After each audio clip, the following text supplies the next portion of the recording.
कितने टाइप के होते हैं फंक्शंस, इसको पता है? संसार पास्ट कौन कौन से नेम्ड फंक्शन, हम्म। नॉनेबल फंक्शन, हम्म। एरो फंक्शन हम्म। और एक सिंपल फंक्शन होता है, ट्रेडिशनल फंक्शन होता हम्म। है और ऑलरेडी होता है। हम्म। बस ये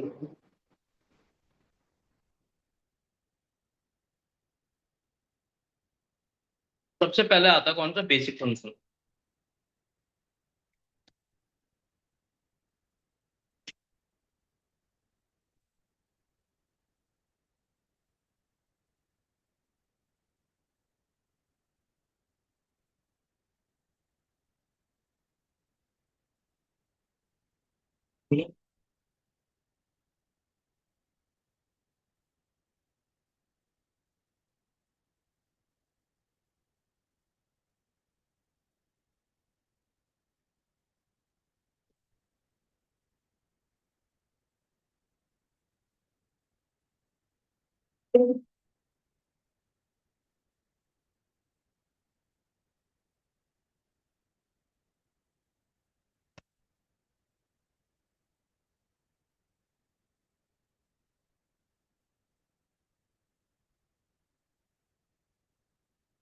कब से मैसेज आ रहा है?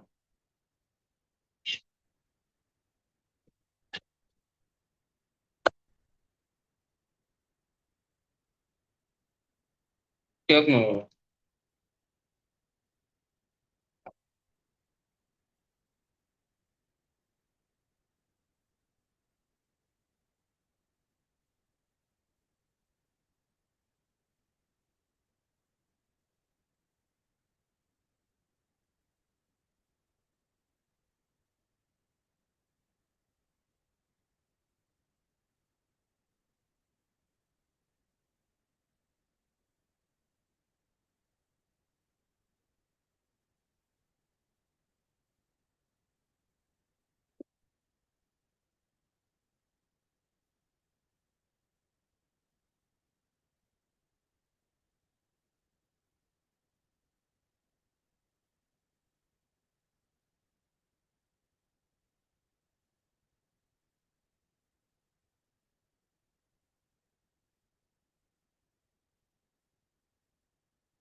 कर दिया कल वाली वीडियो अपलोड, ठीक है।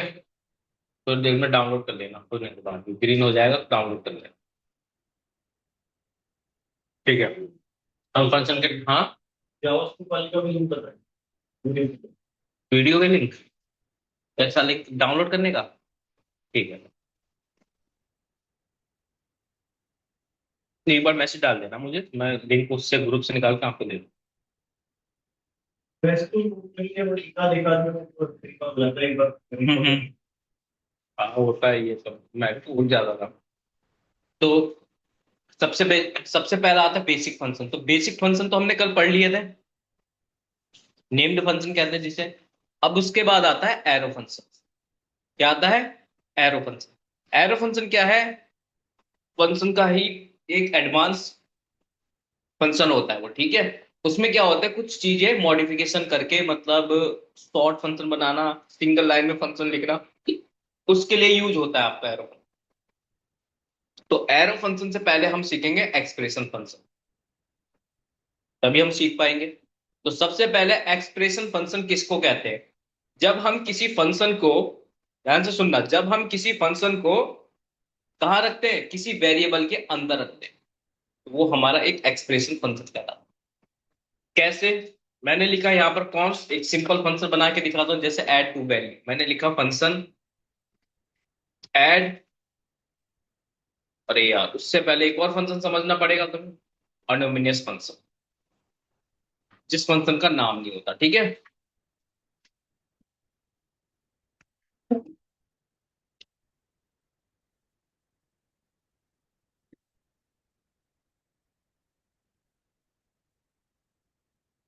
ये रहे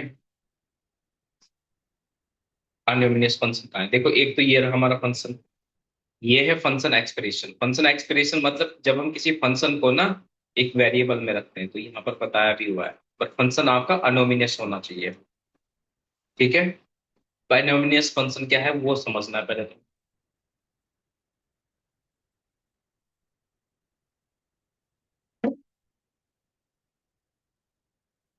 ठीक है, यहाँ पर दिया हुआ नहीं है, पता नहीं कभी कभी एआई भी कोई कर दे। ठीक है, ऐसा फंक्शन जिसका नेम नहीं होता, तो नेम नहीं होता मतलब कैसे? जैसे आपने एक फंक्शन बनाया, बनाते थे कल हमने एक फंक्शन बनाया ऐसे, फंक्शन की, फंक्शन का नाम लिखा ऐड टू वैल्यू करके आपने नाम लिख दिया, और ये पैरेंथेसिस लगा दिया। यहाँ पर क्या लिखते थे, रिटर्न ए कॉमा, सॉरी ए प्लस बी, ऐसे ही लिखा था।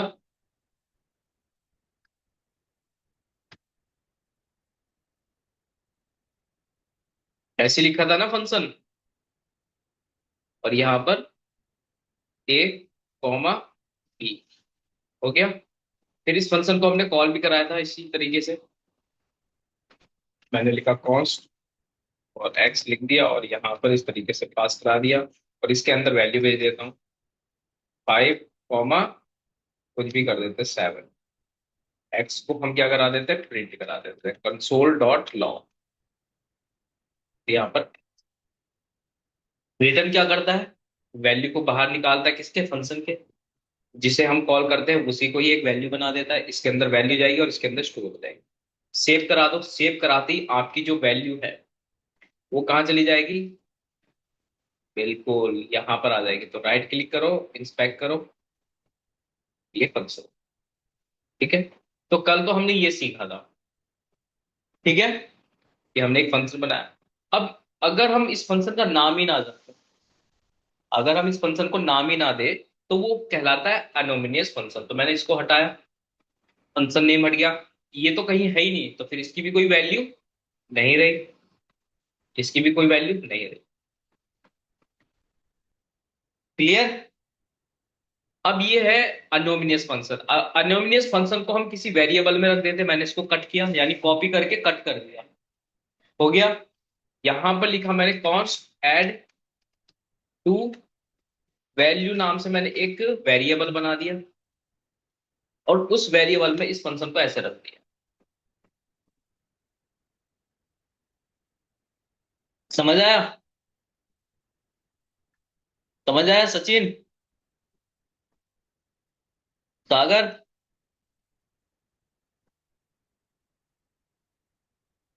क्या किया मैंने, उस फंक्शन का नेम हटाया, यहां से हटाया नेम, और उसकी नाम का वेरिएबल बना दिया। अगर हम किसी फंक्शन को वेरिएबल में स्टोर कराते तो ऐसे फंक्शन को हम क्या कहते हैं, एक्सप्रेशन फंक्शन। अगर ध्यान से देखोगे तो यही चीज आपको यहाँ पर,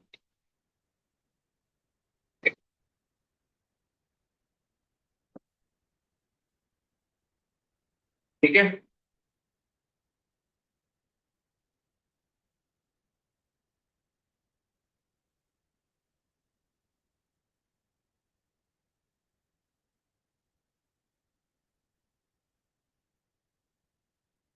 क्लियर हो गया?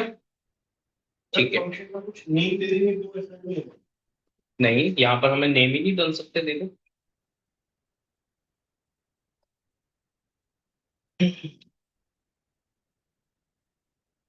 तो ये एक हाँ यही जाएगा ना फिर भी यही है ना, एक्सप्रेशन किसे कहेंगे। ठीक है, ये हो गया आपका। अब इसको कॉल कैसे कराएं, कॉल हमें वेरिएबल को ही कराना पड़ेगा ऐसे। ठीक है, तो वेरिएबल को रखेंगे यहाँ पर, और यहाँ पर मैंने लिखा जैसे कॉस्ट एक्स इक्वल टू, और ये मैंने रख दिया, और यहाँ से कोई भी वैल्यू भेज देता हूँ, जैसे मैं 8 8,9 भेज देता हूँ, और यहाँ पर प्रिंट करा फुल डॉट टॉप, और यहाँ पर एक्स कराया। कराने के बाद अगर आप यहाँ पर देखोगे तो कुछ 79। तो फंक्शन एक्सप्रेशन समझ में आ गया। अनोमिनियस आया समझ में? ठीक है। अब आपको सीखना है एरो फंक्शन। क्या सीखना है? Arrow function. तो एरो फंक्शन क्या होता है? तो एरो फंक्शन में फंक्शन की नहीं रखते। देखो मैं बताता हूं, जैसे सेम टू सेम इसी का ही बना के दिखाऊंगा। तो यहां पर मैं एक फंक्शन बनाता हूं कॉन्स, और सब्ट्रैक्ट टू वैल्यू नाम से मैंने रख दिया, इक्वल टू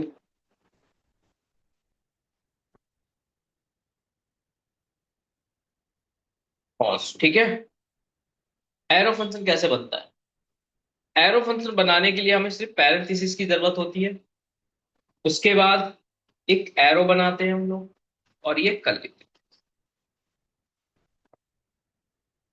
समझ में आया?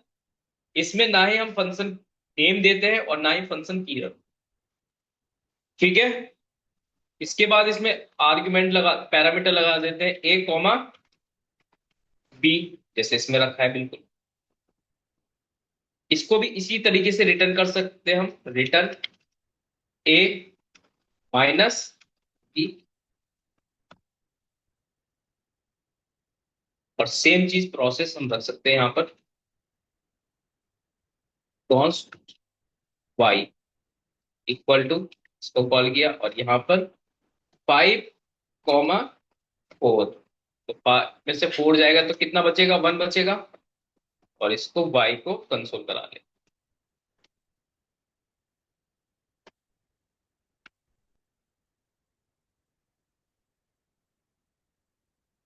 ठीक है। जैसे मैंने कराया तो यहाँ पर आपका आंसर आ जाएगा 1।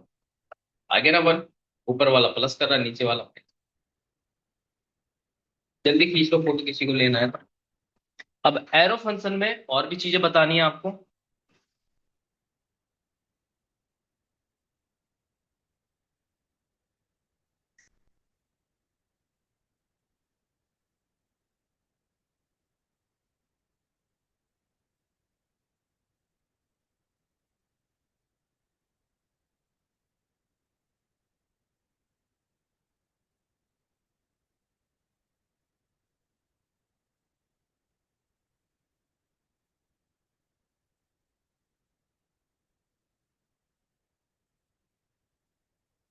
खींच ली?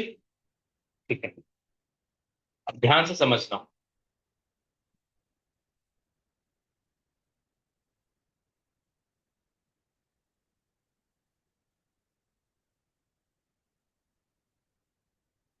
एरो फंक्शन, तो एरो फंक्शन फंक्शन का ही एडवांस फंक्शन होता है। तो इसको लिखने के डिफरेंट डिफरेंट वे। अगर आपको एक लाइन में फंक्शन लिखना हो, अगर आपको एक लाइन में फंक्शन लिखना हो तो एरो फंक्शन ही आपका काम आता है। कैसे? अगर मल्टीपल लाइन में लिखना है तो दोनों तरीके से बताऊंगा। पहले मैं जो नॉर्मल तरीका है उससे बताता हूँ। तो यहाँ पर ऐड टू वैल्यू नाम से फिर से बनाया मैंने, यहां पर एरो फंक्शन बना दिया ऐसे, और कर लेते हैं इसे। बनाया। इसमें 2 आर्गुमेंट रख देता हूं, ए कॉमा बी। और यहां पर हम रिटर्न भी लिख सकते हैं, रिटर्न ए प्लस।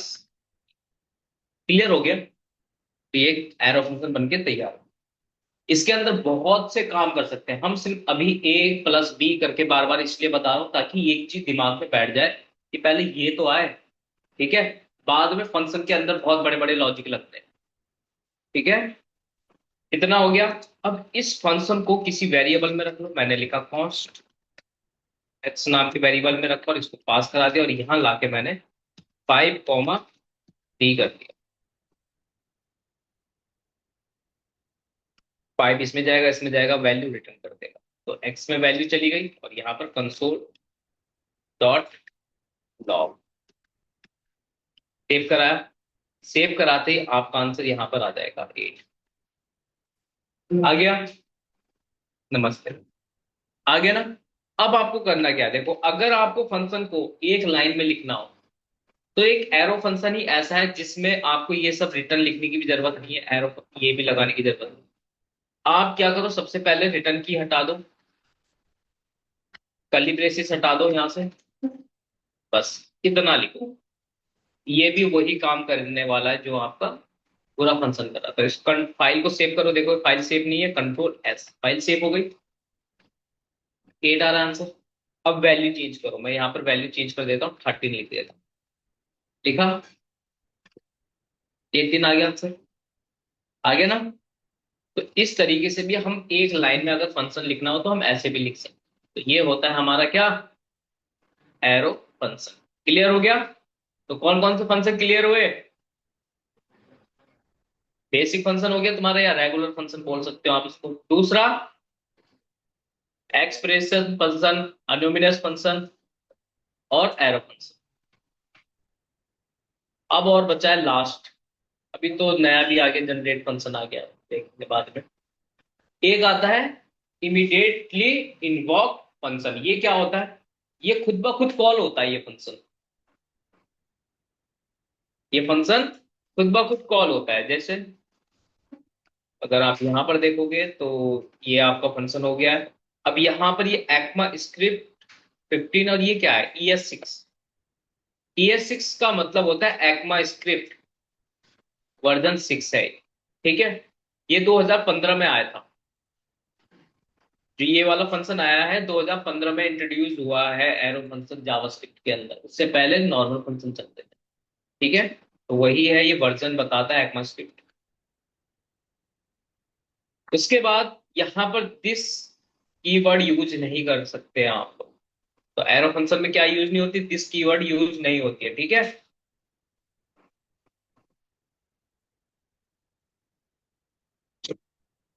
ये रहा आपका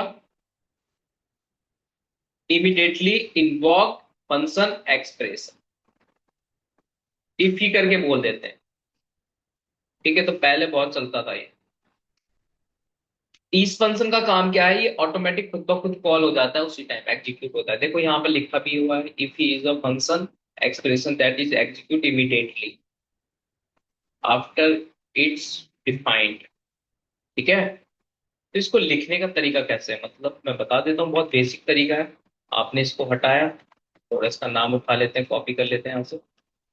इमीडिएटली इन्वॉक फंक्शन, इसको बनाने के लिए हमें दो पैरेंथेसिस चाहिए ऐसे। क्या चाहिए? दो पैरेंथेसिस। इस पहली पैरेंथेसिस के अंदर आप क्या बनाओगे, एक फंक्शन बनाओगे। यानी फंक्शन बनाया, कौन सा फंक्शन बनाओगे, अनोमिनियस।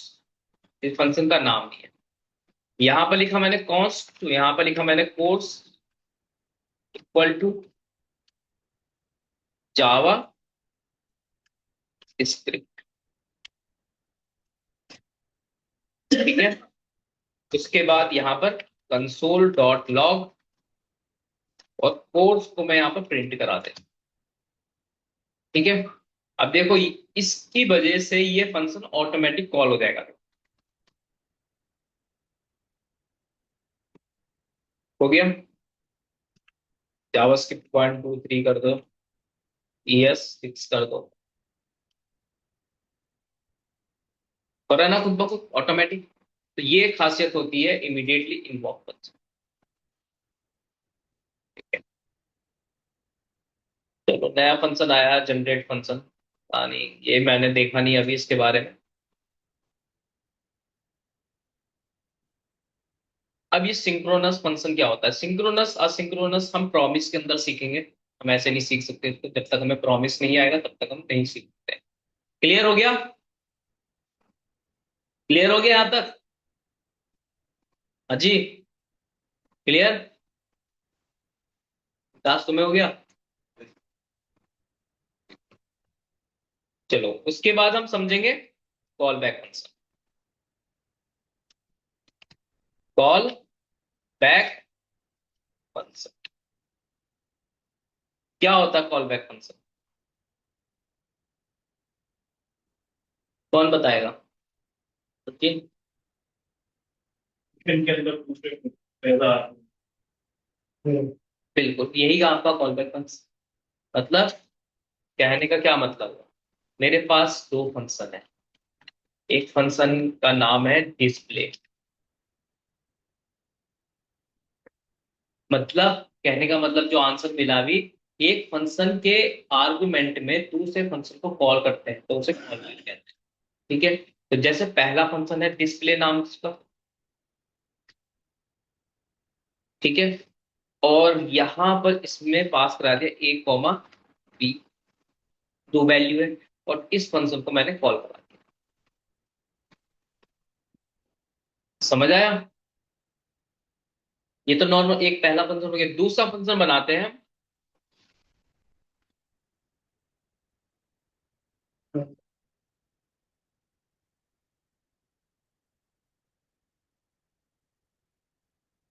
ठीक है, दूसरा फंक्शन बनाया मैंने, जिसको अनदर फंक्शन बोलते हैं हम लोग। ठीक है, अगर मैं इस फंक्शन को कॉपी किया और यहां रख दिया इस तरीके से, तो एज आर्ग्यूमेंट बन गया ये भी। जैसे यहां पर मैंने लिखा 5, और यहां पर लिखा मैंने 6। 5 वैल्यू ए में जाएगी, और बी 6 वैल्यू बी में जाएगी, और ऐड वैल्यू नाम का जो फंक्शन है वो किस में जाएगा? यहां पर जो भी हम लिखेंगे, जैसे मैंने यहाँ पे कॉल बैक ही नाम रख दिया इसका, कॉल बैक। तो ये जो फंक्शन है ये वाला, ये इसके अंदर चला जाएगा। समझ आया? समझ आया? तो बस इसी को ही कहते हैं कॉल बैक। कितना सारा ऑब्जेक्ट भी पास करा सकते हैं? प्रिमिटिव नॉन प्रिमिटिव दोनों जाएगा, फंक्शन हो, एरे हो, ऑब्जेक्ट हो, जेसन हो, कुछ भी हो, सब पास जाएगा इसमें। ठीक है, क्लियर हो गया? तो अब देखो हम इसको कैसे करते हैं। सबसे पहले हमने क्या करना है, एक फंक्शन बनाना है। क्या सीख रहे हैं हम? Call back function.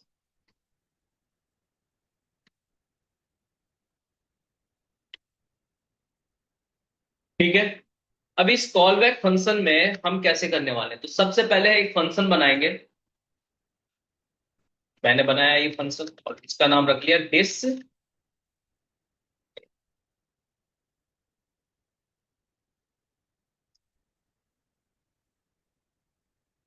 बहुत ज्यादा क्वेश्चन पूछा जाता है, ध्यान रखना इंटरव्यू में, हल्के में मत लेना इसको। ठीक है, इसके दो पैरामीटर है, ए कॉमा बी, और इसको कॉपी किया और यहाँ ला के पेस्ट किया। इसमें दो वैल्यू डाल देता हूँ, 5 कॉमा 6, ये मैंने डाल दिया। तो ये तो हमारे एक फंक्शन बन गया। दूसरा फंक्शन बना लेता हूँ,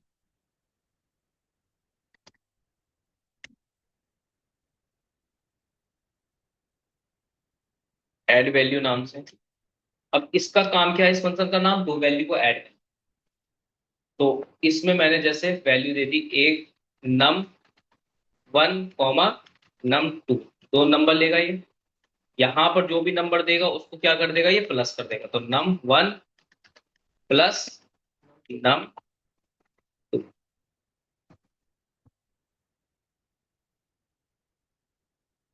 ठीक है, इसका काम क्या है, दो वैल्यू को ऐड करना। चाहे तो आप इसको यहां रखो, चाहे आप इसको ऊपर रखो। क्लियर? इस फंक्शन को मैंने अभी तक कॉल नहीं करा है। इस फंक्शन को कॉपी करता हूं और मैं इसको यहां ले जाता हूं। क्या हुआ, जब हम किसी फंक्शन के अंदर, जब हम किसी फंक्शन के आर्गुमेंट में किसी अनदर फंक्शन को कॉल कराते हैं तो उसे क्या कहते हैं? Call back function. क्लियर हो गया ना ये चीज? अब ये कोई फंक्शन है, जब हम किसी फंक्शन के अंदर, जब हम किसी फंक्शन के आर्गुमेंट में, ये रहा आर्गुमेंट में, किसी अनदर फंक्शन को कॉल कराते हैं तो वो कॉल बैक फंक्शन होता है। ठीक है, ए के अंदर तो 5 चला गया, बी के अंदर 6 चला गया, बट एड वैल्यू के अंदर क्या जाएगा आपका? Call back. तो कॉल बैक को सीबी भी रख सकते हो, कॉल बैक नाम भी दे सकते हो, या कुछ और नाम भी दे सकते हो। समझ में आया? अब इस कॉल बैक को मैंने कॉपी किया यहां से और यहां लाके एक एक्स नाम की वैल्यू बना दी, कॉन्स्ट एक्स, और इस इक्वल टू, इसको एक्स में स्टोर कर दिया, इसको कॉल करा दिया। अब कॉल, अगर ऐसे कॉल करा रहा हूं तो कौन सा फंक्शन कॉल हो रहा है बताओ? ऐड वैल्यू वाला फंक्शन कॉल हो रहा है, क्योंकि जैसे 6 की वैल्यू बी में स्टोर हुई है, ऐसी ऐड वैल्यू जो फंक्शन है वो कॉल बैक में स्टोर हुआ है, और बस इसको यहाँ पे कॉल करें। अब ये जो फंक्शन है ऐड वैल्यू, कितने आर्गुमेंट ले रहा है, कितने पैरामीटर ले रहा है? तो इसको भी दे दो दो पैरामीटर, कौन से, ए कॉमा बी। अब ए कॉमा बी ही क्यों दिया, क्योंकि ए के अंदर 5 वैल्यू है और बी के अंदर 6 है, तो यहां पर ए की वैल्यू 5 यहां आ गई और 6 यहां आ गई, और इसके अंदर स्टोर हो गई। अब ये क्या करेगा, इन दोनों वैल्यू को एज अ आर्ग्यूमेंट लेगा, फिर उसके बाद यहां पर एज अ पैरामीटर लेगा, उनको आपस में प्लस करके रिटर्न कर देगा। तो रिटर्न करने से क्या होता है, इसी को एक वैल्यू बना देगा, बन गई वैल्यू। बस एक्स के अंदर आपका, तो यहां पर आप कंसोल डॉट लॉग और यहां पर तो सेव करा, तो आपकी आपस में वैल्यू जुड़ के आएगी। आगे नहीं आया समझ में कॉल बैक? इसको भाई, ये लगा आपने, मतलब फंक्शन को डिफाइन नहीं किया उसके अंदर पूरा।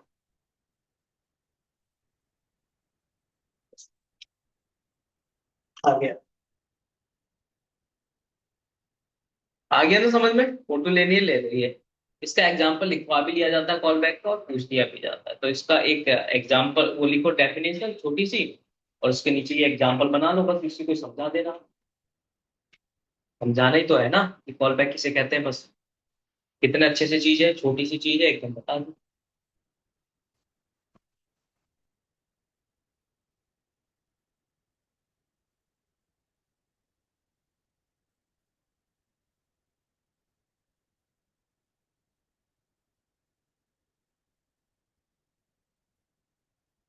तो फंक्शन से रिलेटेड चीजें हो गई हमारी, फंक्शन के टाइप हो गए, फंक्शन से रिलेटेड क्वेश्चन कर लिया हमने, ठीक है।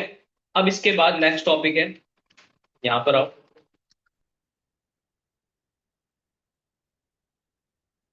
ऐसा कोई है जिसको फंक्शन क्लियर नहीं हुआ? हम्म।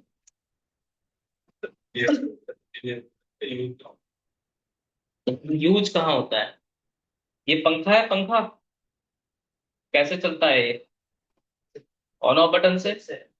तो फंक्शन किसके किसे कहते हैं वैसे? तो इसके एक तरह का जो हम कॉल करें। पर्टिकुलर टास्क को परफॉर्म करने के लिए होता है। पंखे का अगर बटन दबाएंगे तो पर्टिकुलर एक ही पंखा चलेगा कि दो भी? वो तो तुम पे डिपेंड करता है कि दो चलाने हैं। अगर आप उस बटन पे क्लिक कर रहे हो तो एक पर्टिकुलर टास्क परफॉर्म हो रहा है, ऐसे काम करने के लिए आएगा। अब जैसे कहां पर काम आएगा, जैसे आपने क्लिक किया, रजिस्ट्रेशन फॉर्म होता है आपका, उसमें अपनी इनपुट वैल्यू डाली और सबमिट कर दिया। हाँ, यही पूछ सकते हैं। तो जैसे आपने फॉर्म, फॉर्म है, रजिस्ट्रेशन फॉर्म है, लॉगिन फॉर्म है, क्या आप उसमें अपनी डिटेल डाल दे और ऑटोमेटिक फिल हो जाता है? नहीं ना, कि अपनी वैल्यू डालोगे तब आप सबमिट बटन पे क्लिक करोगे, तो एक फंक्शन एग्जीक्यूट होता है उस क्लिक पर। तो उसके अंदर की जो वैल्यू होगी वो एपीआई से कॉल होगी सर्वर पे, फिर डेटाबेस में शो होगी। लॉगिंग पर होगा, आपका रजिस्ट्रेशन पे होता है, कोई पॉपअप खोलना है तो बटन के क्लिक पर ही पॉपअप खोल रहे हो आप। मतलब कहने का मतलब है, जब भी आप किसी चीज पे क्लिक करते हो तो ऑन क्लिक ही यूज होता है उसमें, क्या आप परफॉर्म्स कर रहे हो ऑन क्लिक। समझ आया? तो ऐसी जगह पर ही।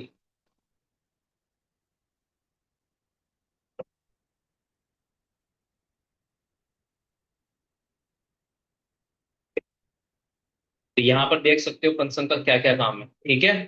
तो ये बहुत अच्छी वेबसाइट है जहां से आप डेफिनेशन बना सकते हैं, आप लिख सकते हो, आप उसके बारे में देख सकते हो कि सिंटैक्स क्या होता है, पैरामीटर्स क्या होते हैं, नेम क्या होते हैं, है ना, रिटर्न क्यों रखते हैं हम लोग, एक एक चीज इसने, वाई फंक्शन, फंक्शन ही क्यों यूज करना है, ठीक है, इन्वोकेशंस क्या होते हैं जो कॉल करते हैं फंक्शन को, है ना, सेल्फ इन्वोक क्या होता है, ये सारी चीजें इसमें दी हुई है। तो धीरे धीरे आप इसको भी एनालाइज करो, इसको ही पढ़ो कमी, ठीक है। देखो एरो फंक्शन क्या है, इंट्रोड्यूस हुआ था ECMAScript 6 में, ठीक है। यूज कैसे करते हैं हम, ये देखो, अगर हम ऐसे यूज करेंगे तो ऐसे यूज करना होता है, और अगर हम एरो फंक्शन यूज करते हैं तो देखो ये करना है ना। लोकल वेरिएबल्स क्या होते हैं, सब चीज मिलेंगे, पैरामीटर आर्गुमेंट में क्या डिफरेंस होते हैं। ये देखो एक तो चीज मिलेगी, तो ऐसे पढ़ो थोड़ा थोड़ा। ठीक है, अब उसके बाद पढ़ेंगे हम स्ट्रिंग मेथड। ठीक है, और नंबर मेथड। लूप पढ़ना है पहले, लूप वगैरह क्या होता है। लूप पढ़ना है। लूप पढ़ने से पहले थोड़ा बहुत एरे ऑब्जेक्ट के बारे में जानना ठीक है। ठीक है, तो सबसे पहले हम पढ़ने वाले हैं स्ट्रिंग मेथड। क्या पढ़ने वाले हैं? क्या होते हैं स्ट्रिंग मेथड? सामने लिखा हुआ है।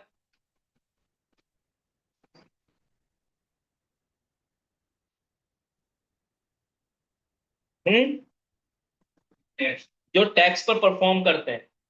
ठीक है, तो यहां पर स्ट्रिंग आर फॉर स्टोरिंग।